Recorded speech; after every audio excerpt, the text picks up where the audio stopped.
말씀을 가지고 은혜가 은혜되게 하라. 이와 같은 제목으로 하나님의 말씀을 증거하도록 하겠습니다. 오늘 저와 여러분이 읽은 본문에서 사도 바울은 은혜에 대해서 고백합니다. 두 가지 은혜를 이야기합니다. 먼저 나의 나된 것이 하나님의 은혜였다라는 것입니다. 사도 바울은 자신에 대하여 고백하기를 나는 죄인 중에 괴수다 이렇게 이야기합니다. 왜냐하면 예수 믿는 자들을 핍박하던 자였기 때문에. 그러나 하나님께서 그럼에도 불구하고 사도 바울을 긍휼히 여기셔서 그를 구원해 주셨을 뿐만 아니라 하나님의 사도로 삼아 주셨기 때문에 그 구원의 은혜에 대해서 감사하고 있는 것입니다. 두 번째, 어떠한 은혜에 대하여 감사하느냐? 사도 바울이 그 은혜에 감사하여 많은 사도들보다 더 많은 일을, 더 귀한 사역을 감당했는데 그것조차도 내 능력으로 된 것이 아니라 하나님의 은혜로 말미암아 하나님께서 부어주시는 능력으로 말미암아 가능했다라고 고백하고 있습니다. 믿음 생활을 하면서 우리가 가장 많이 듣고 가장 많이 하는 말이 은혜입니다.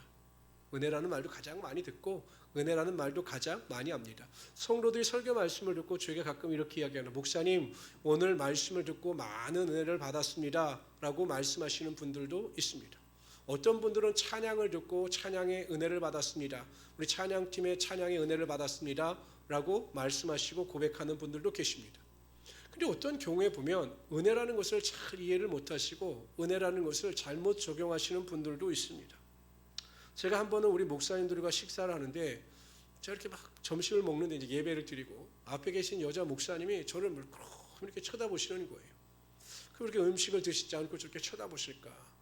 그래서 식사를 다 하고 티타임이 있었는데 그 여자 목사님이 제 앞에 앉으시더니 그 말씀하는 거예요. 목사님 오늘 은혜 많이 받았습니다. 무슨 은혜요? 그랬더니 제가 식욕이 없어서 너무 힘들고 지쳤는데 목사님이 음식을 맛있게 드시는 것을 보고 은혜를 받아서 제가 다시 식욕이 살아나게 되었습니다. 감사합니다 목사님. 이렇게 말씀하시는데 이게 나를 약 올리는 건지. 근데 어쨌든 그것도 은혜라고 말씀하시니 은혜일 수도 있는 거죠. 그러나 우리는 정확하게 내가 살아가고 있는 현재의 상태에서 내가 은혜의 삶을 살아가고 있는지 아닌가를 분별할 수 있어야 한다는 것입니다. 하나님은 우리에게 구원의 은혜를 베풀어 주셨습니다. 이 구원의 은혜는 단 한 번 필요한 것입니다. 구원받은 자들에게는 더 이상 구원의 은혜가 필요 없습니다. 우리가 예수 그리스도의 십자가 보혈의 은혜와 능력으로 우리의 모든 죄를 담당하신 예수 그리스도를 믿음으로 구원을 얻었습니다. 이것이 구원의 은혜입니다. 더 이상 이 구원의 은혜는 필요 없어요. 뭐 이단들이 4단계 회가 필요하다, 뭐 구원받지 못했기 때문에 계속 회개한다, 이건 잘못된 신학적 오류입니다.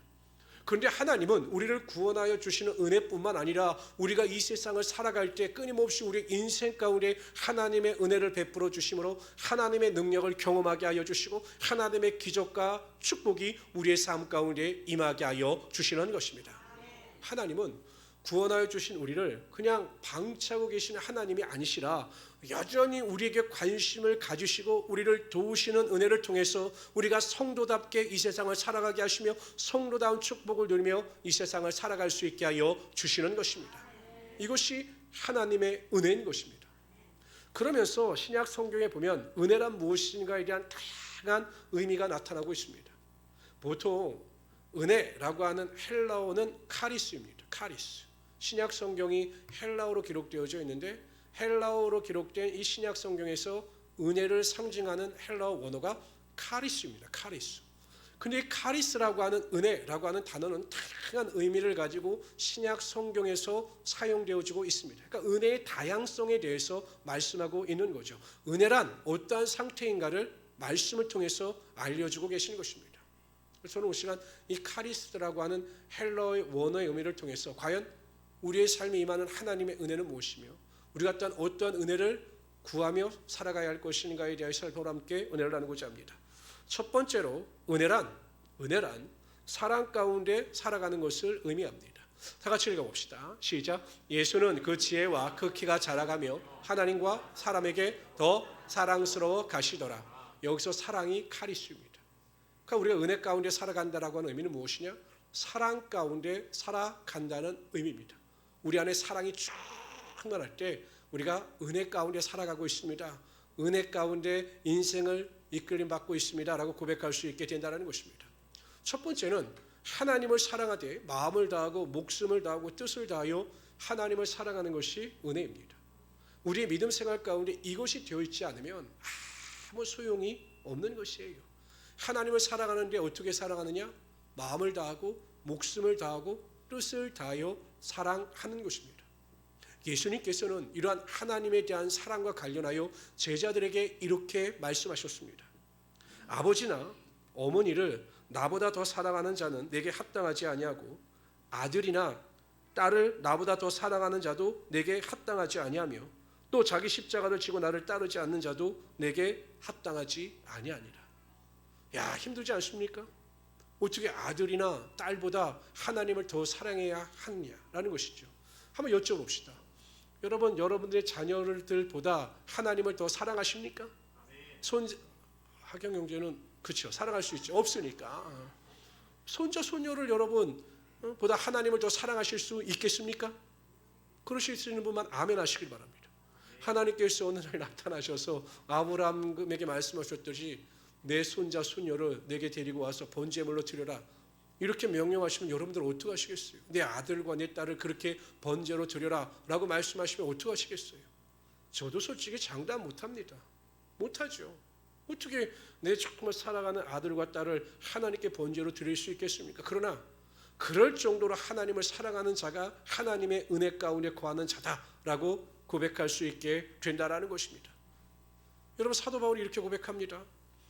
사도행전 20장 24절에 보면 내가 달려갈 길과 주 예수께 받은 사명 곧 하나님의 은혜의 복음을 증거하는 일을 마치게 하면은 나의 생명을 조금도 귀한 것으로 여기지 아니하노라. 하나님을 사랑하는데 어떻게 사랑합니까? 내 생명을 바쳐 하나님을 사랑하는 것입니다.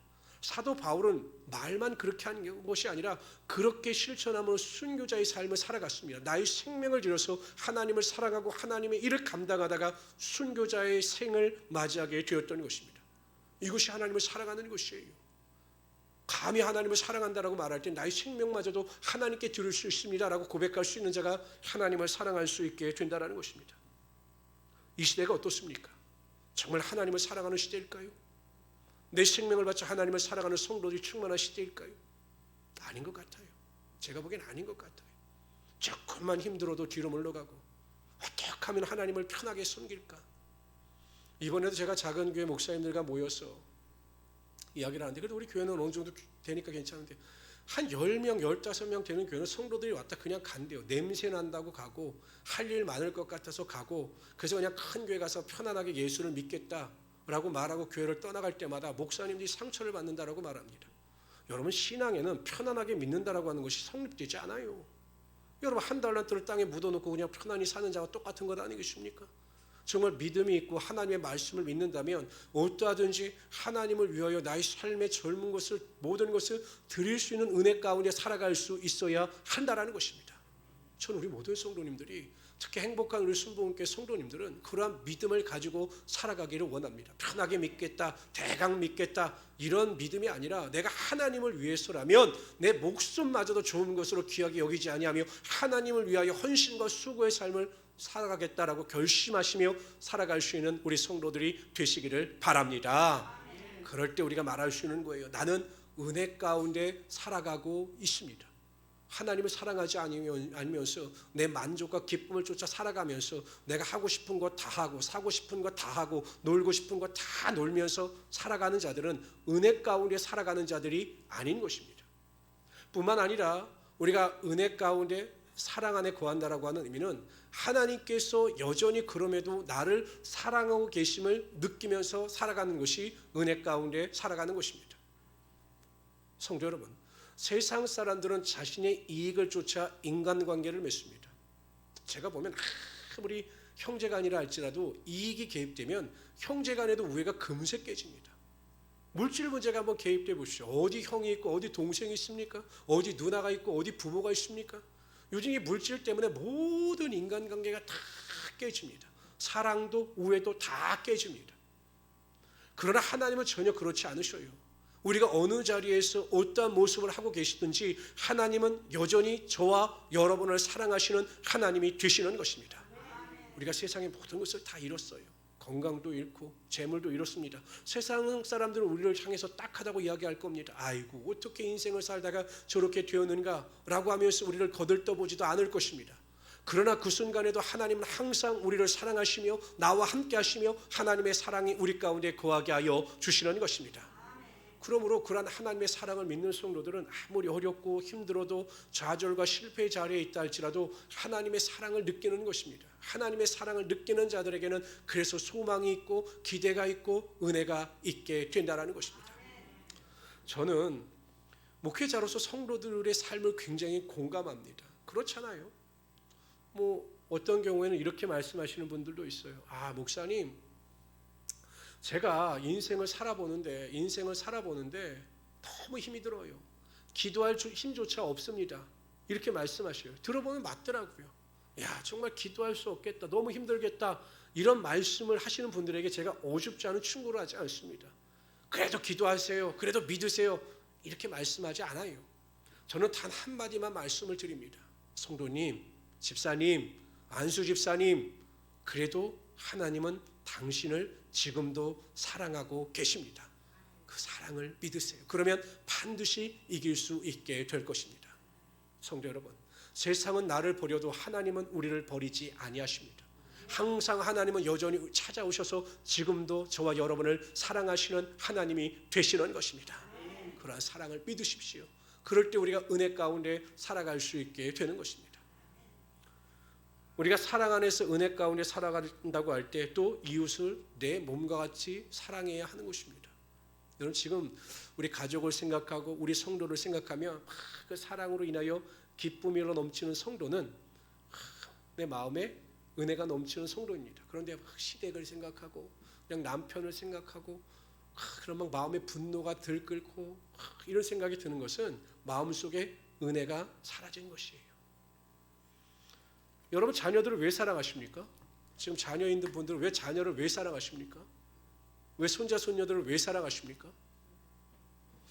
이유 없어요. 자식이니까 사랑하는 거예요. 자식이 잘하든 못하든 내 자녀이기 때문에 사랑하는 것입니다. 왜 이웃을 사랑해야 되고 성도를 사랑해야 합니까? 이유 없습니다. 하나님께서 우리에게 사랑하라고 명령하셨기 때문에 사랑해야 하는 것입니다. 나에게 잘하기 때문에 사랑하고 나에게 못하기 때문에 그 사람을 멀리하고 미워하는 것이 아니라 하나님께서 어떤 상황 가운데 있다 할지라도 그 사람을 사랑하라 하셨으니 우리는 사랑해야 하는 것입니다. 그런데 그것도 힘들어요. 저도 목회를 해보면 성도들이 다 이쁜데 특히 이쁜 성도들이 있죠. 어떤 성도들이 이쁘냐? 그거는 말 안 하겠습니다. 하여튼 이쁜 성도들이 있어요. 이쁜 성도들이 있죠. 왜 없겠어요? 사람인지라. 제가 새벽마다 하나님께 기도하는 내용 중에 하나가 잠언 내용입니다. 내 양떼의 형편을 부지런히 살피며 내 소떼에게 마음을 두라. 제가 항상 그 기도를 합니다. 하나님, 제가 누군가 우리 성도들을 섬기고 사랑할 때 정말 하나님의 마음을 가지고 사랑할 수 있도록 도와주십시오라고 기도합니다. 차별 없는 사랑을 가지고 그들을 섬기게 하여 주시고 어렵고 낮은 자들을 더 사랑할 수 있도록 도와주십시오라고 매일 기도해요. 왜냐하면 저도 연약한 인간이기 때문에 잘못했다가는 차별의 사랑을 행할 수 있기 때문에 항상 그러한 기도를 합니다. 그러면 하나님께서 제게 궁일함을 주셔요. 모든 성도들을 궁일한 마음을 가지고 볼 수 있도록 궁일한 마음을 주셔요. 그래서 이해하게 하십니다. 아이고, 그럴 수도 있겠구나, 그렇겠구나 라고 하는 이해의 마음을 허락하여 주십니다. 그래서 목회를 할 수가 있는 거예요. 여러분, 그렇지 않으면 목회 못합니다. 너무나 상처받고 너무나 어렵기 때문에 목회 못하는 것입니다. 우리 성도님들도 한번 경험해 보십시오. 정말 마음이 무겁고 살아가지 못하는 사람이 있을 때마다 직장 동료나 어디에서든지 하나님 그 사람을 사랑할 수 있는 궁유를 저에게 허락하여 주셔서 그 사람을 사랑할 수 있도록 도와주십시오 라고 기도하심으로 사랑 안에서 하나님의 은혜 가운데 거할 수 있는 우리 귀한 성도들이 되시기를 주님의 이름으로 축원합니다. 우리 성도들 서로 사랑하십시오. 사랑하기 위해서 가장 중요한 것이 인사 잘하시기를 바랍니다. 인사. 뭐라고요? 인사를 잘 하시기를 바랍니다. 처음 보시는 분들에게도 인사를 잘 하시기를 바랍니다. 그래서 그 사랑의 은혜 가운데 거할 수 있는 우리 성도들이 되시기를 바랍니다. 두 번째로 은혜란 감사 가운데 살아감을 의미합니다. 다 같이 읽어봅시다. 시작. 그리스도의 말씀이 너희 속에 풍성히 거하여 모든 지혜로 피차 가르치며 권면하고 시와 찬미와 신령한 노래를 부르며 마음의 감사함으로 하나님을 찬양하고. 저 감사가 카리스입니다. 그러니까 우리 은혜 가운데 살아간다라고 고백할 수 있는 것은 내가 어떤 환경 가운데 있다 할지라도 범사에 감사하는 삶을 살아가고 있다라고 말할 수 있어야 하는 것입니다. 그런데 여러분, 감사가 사라지고 원망, 불평, 낙심, 절망에 가득하면 아무리 새벽 예배를 드리고 아무리 주일 예배를 잘 드리고 하나님의 말씀 가운데 살아간다 고백해도 은혜 가운데 살아가는 자들이 아니죠. 그런데 문제는 좋은 일이 생길 때는 누구나 다 감사할 수 있어요. 그렇잖아요. 좋은 일이 생기는데 감사 못할 이유가 무엇이 있겠습니까? 세상 사람들도요, 여러분 감사할 조건이 생기면 다 감사합니다. 로또 한 번에 딱 붙어버리면 얼마나 감사하겠습니까? 자녀가 딱 잘 되고 좋은 직장 들어가고 좋은 학교 들어가면 얼마나 감사하겠습니까? 항상 건강하면 얼마나 감사하겠습니까? 근데 여러분, 예수를 믿게 되더라도 병에 걸려요. 어느 순간 큰 병에 걸려서 좌절할 때가 있죠. 자녀의 일로 인해서 낙심할 때가 얼마나 많습니까? 자녀 하나 키우는데 얼마나 많은 어려움이 있습니까? 직장의 문제로 인해서, 사업장의 문제로 인해서, 물질의 문제로 인해서 어려움을 당할 때가 있습니다. 그럴 때도 감사해야 하는 것이죠. 근데 그게 쉽지 않아요. 그래서 어떻게 하느냐? 항상 훈련이 필요한 것입니다. 우리는 그럼에도 불구하고 감사해야 하는 것이에요. 어떻게 감사할 수 있느냐? 너무 환경이 힘들어요. 너무 힘들어요. 감사할 수가 없어요. 마음이 낙심이 되고 절망이 됩니다. 그러나 그때도 습관적인 의지와 결단을 가지고 하나님께 감사하는 것입니다. 하나님, 제가 지금 병에 걸려서 고통 가운데 있지만 원망하고 불평하지 아니하게 하시고 이 병을 통해서 하나님의 뜻을 발견할 수 있게 하여 주시니 감사합니다. 내 병을 고쳐주실 것을 믿고 감사합니다 라고 감사하면 하나님께서 그 감사를 들으시고 모든 고난이 변하고 문제가 변하여 하나님의 복이 되게 하여 주시는 것입니다. 근데 물질 때문에 어려워요. 너무 어려워요. 누구한테 아쉬운 소리도 할 수도 없어요. 그럴 때 하나님께 감사하는 것입니다. 하나님, 만물의 주인이 되신 하나님께서는 이 세상의 모든 소유주가 되십니다. 하물며 하나님께서 작정하시면 저에게 필요한 것을 허락하시지 않겠습니까? 제가 비록 지금 어렵고 힘들지만 그럼에도 불구하고 하나님께서 저에게 은혜를 베푸시고 풍족하게 채워줄 것을 믿고 감사합니다라고 기도하면 하나님께서 그 기도를 들어주시고 우리의 삶의 모든 필요를 다 채워주시는 것입니다. 그런데 고난이 다가올 때마다 쓰러지고 넘어지고 불평하고 원망하니 하나님의 축복이 임하지 않는 거죠. 항상 그 자리에서 그 상황 가운데서만 신앙생활을 영해갈 수밖에 없는 것입니다. 영국의 시인 존 밀턴은 43살에 앞을 보지 못하는 맹인이 됩니다. 여러분, 시인이 앞을 보지 못하니 얼마나 절망이겠습니까? 사람들은 과연 존 밀턴이 맹인이 되었을 때 어떻게 할까 궁금했습니다.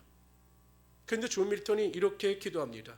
하나님, 내 육안을 어둡게 하심으로 주님만을 뵐 수 있는 영안을 열어주신 것을 감사합니다라고 기도했습니다. 보지 못하는 것에 대해서 감사한 것입니다. 그리고 다시 이렇게 하나님께 기도합니다. 하나님, 내가 시력을 잃은 대신 영의 눈을 가지고 재능을 마음껏 발휘할 수 있게 하여 주셔서 하나님의 영광이 나타나게 하여 주십시오라고 기도했습니다. 여러분, 존 밀턴의 작품 중에서 신라곤이라고 하는 위대한 작품이 앞을 보지 못하고 맹인이 되었을 때 쓴 것이 바로 이 신라곤인 것입니다. 하나님께서 그럼에도 불구하고 하나님의 뜻을 발견하고자 노력하며 하나님께 기도했을 때 하나님께서 밀턴의 기도를 들어주시고 그의 삶에 감사가 흘러넘칠 수 있도록 하여 주셨던 것입니다. 혹시 예배를 드리시는 성도들 중에 원망하고 불평할 일이 있으십니까? 전혀 감사할 상황이 아니십니까? 그러나 그럼에도 불구하고 감사하시기를 바랍니다. 오늘 집에 돌아가셔서 감사하기로 작정하십시오. 이것이 은혜인 것입니다. 영국의 목회자 중에 스펄전 목사님이라고 하는 유명한 분이 계셔. 찰스 스펄전이라고 아주 유명한 설교자이자 목회자가 있습니다. 이 찰스 스펄전 목사님이 이런 말씀을 하셨습니다. 불행할 때 감사하면 불행이 쫓겨나가고 형통할 때 감사하면 형통이 계속된다. 불행할 때 감사하면 불행이 떠나가고 형통할 때 감사하면 형통이 계속되는 것입니다. 저는 우리 모든 성도님들이 감사의 은혜 가운데 이러한 축복을 누리며 살아갈 수 있는 우리 성도들이 되시기를 주님의 이름으로 축원합니다. 세 번째로, 은혜란 항상 기뻐하며 살아가는 것을 의미합니다. 다 같이 읽어봅시다. 시작. 형제여, 성도들의 마음이 너로 말미암아 평안함을 얻었으니 내가 너의 사랑으로 말미암아 기쁨과 위로를 얻었노라. 여기서 기쁨이 제가 아까 말씀드렸던 내용입니다. 우리 헬라어. 그런데 여러분 한번 여쭤봅시다. 여러분 하루에 얼마나 웃으십니까? 네? 하루에 얼마나 웃으십니까? 어떤 학자가 인생이 한 70년을 산다라고 가정했을 때 사람들이 그 시간을 어떻게 허비하는가에 대해서 살펴봤어요. 그랬더니 TV 있죠, TV. TV를 시청하는데 7년을 허비한다라고 합니다. TV를 보는데 70년 인생 가운데 7년을 허비해요. 제가 보기엔 7년보다 더 허비하는 분들도 있어요. 매일 연속극 앞에서 울고불고 하는 분들은 한 10년 이상은 허비하겠죠. 잠을 자는데 23년, 일을 하는데 26년을 사용한다고 합니다. 양치질하고 화장실 가는데 3년 반을 사용한다고 합니다. 그리고 화를 내는데 2년을 허비한다고 합니다. 근데 웃는데 하루에 10번 웃는다고 가정할 때 한 5분 정도의 시간이 필요하다고 합니다. 한 10번을 웃으면 한 5분 정도 필요하대요. 아무리 웃어도 여러분 우리가 뭐 길게 웃을 수 있겠습니까? 그럼 계산해 보면 우리가 기뻐하고 웃는 날은 88일밖에 되지 않는다라고 합니다. 화를 내는 데는 2년이 허비되는데 웃는 데는 88일밖에 소용되지 않는다라는 것입니다. 얼마나 여러분 우리의 인생을 허무하게 살아가고 있습니까? 그런데 성경은 우리에게 항상 기뻐하라, 매 순간 기뻐하라 이렇게 말씀하고 있어요. 어떻게 이것이 가능한가? 첫 번째는요, 우리가 어떻게 항상 기뻐할 수 있는가? 첫 번째는 항상 우리가 당하는 모든 일이 합력하여 선이 되고 모든 일이 잘 될 것을 믿을 때 우리가 기뻐할 수 있게 되는 것입니다. 우리가 왜 원망하고 불평합니까? 왜 낙심합니까? 한 가지 이유밖에 없어요. 내가 하는 일이 잘못될까 봐, 내가 하는 일이 잘못되고 있기 때문에 걱정하고 염려하고 불안해하는 것입니다. 하나님께서는 하나님을 사랑하는 자들에게는 모든 것이 합력하여 선을 이루게 하여 주시는 것입니다. 과정 가운데 어떠한 일을 우리가 경험하게 된다 할지라도 결론은 하나님의 손으로 하나님의 은혜로 채워질 것을 믿고 기뻐하면 우리의 삶에 기쁨이 흘러넘칠 수 있게 되는 것입니다. 두 번째, 우리가 항상 기뻐하기 위해서는 결국 천국에 대한 소망을 가져야 하는 것입니다. 사도 바울이 고난 가운데 기뻐할 수 있었던 것은 하나님의 나라의 표대를 바라보는 믿음을 가졌기 때문이죠. 우리는 반드시 하나님 나라에 이르게 될 것입니다. 그 나라에서 왕노릇 할 것을 기대하고 소망하면서 살아갈 때 이 세상이 우리의 마음 가운데 기쁨을 빼앗을 수 없게 되는 것입니다. 여러분 로마 시대 순교자들이 그 순교의 현장에서 맹수의 밥이 되고 또한 악한 고문 가운데 죽어갈 때에도 그들은 웃었습니다. 그것을 보면서 네로 황제가 더 화가 났습니다. 자신에게 손을 빌면서 잘못했다고 자신들의 목숨을 구해야 하는데 순교자들은 오히려 찬송하고 기뻐하면서 맹수의 밥이 되고 또한 형장의 이슬로 사라지는 것입니다. 어떻게 그것이 가능했느냐? 천국의 소망이 있었기 때문이죠. 천국의 소망이 있는 자들은 이 땅에서 헛된 것을 모으며 살아가지 않습니다. 배설물을 쌓아놓지 않습니다. 오직 믿음을 가지고 하나님 나라의 상급을 쌓으며 살아갈 때 우리 안에 참된 기쁨이 흘러 넘치게 되는 것입니다. 우리 안에 기쁨이 사라졌다. 요즘 내 삶 가운데 기쁨이 사라지고 또 내 삶 가운데 낙심과 절망이 찾아온다. 은혜가 사라지는 것입니다. 기쁨을 구해야 합니다.